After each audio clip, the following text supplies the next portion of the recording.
Setelah terjadi gempa dengan magnitudo 6,7. Bayangkan, dalam hitungan detik, rumah roboh, jalan retak, dan listrik padam.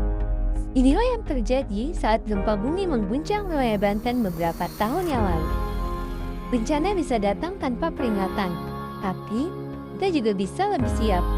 Inilah mengapa mitigasi bencana itu sangat penting, bukan hanya untuk kita, tapi juga untuk orang-orang tercinta. Gempa bumi terjadi akibat pergerakan lempeng bumi. Indonesia berada di cincin api Pasifik, tempat pertemuan 3 lempeng besar dunia.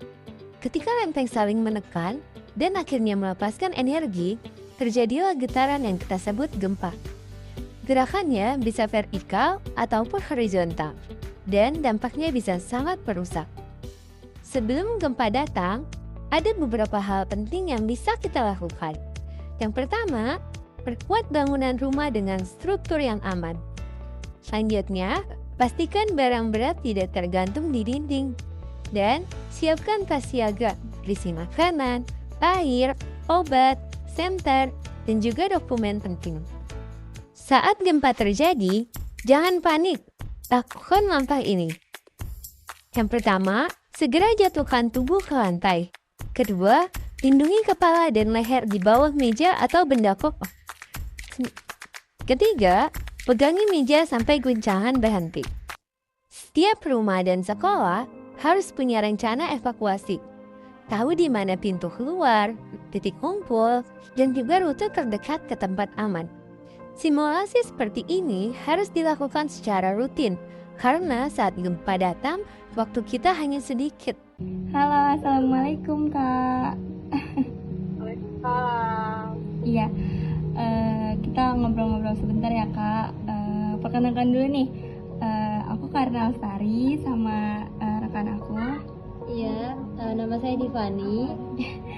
Iya, kita mau nanya-nanya mengenai gempa yang ada di sekitar daerah kakak. Sebelumnya perkenalan dulu kak.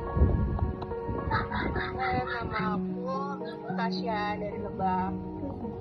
Oke, langsung aja ya ke pertanyaannya. Jadi ada beberapa pertanyaan yang akan kami tanyakan. Jadi yang pertama itu,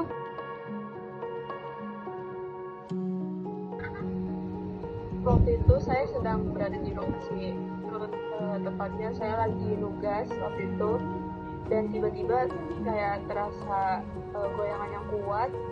Jadi saya langsung keluar rumah sambil membawa kertas karena panik kan.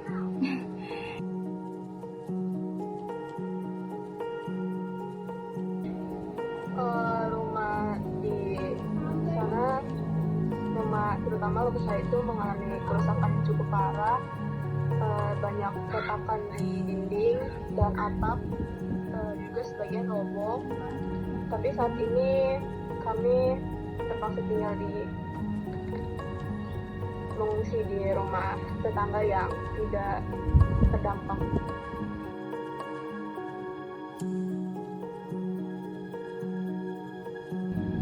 Alhamdulillah sudah ada bantuan dari relawan dan pemerintah. Jadi kami mendapat logistik dasar seperti makanan, air, dan selimut, meskipun masih terbatas sih.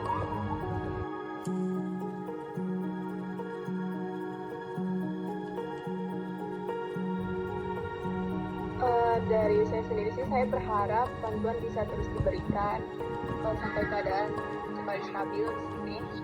Juga semoga kami bisa segera membangun kembali rumah dan kehidupan seperti sedia kala.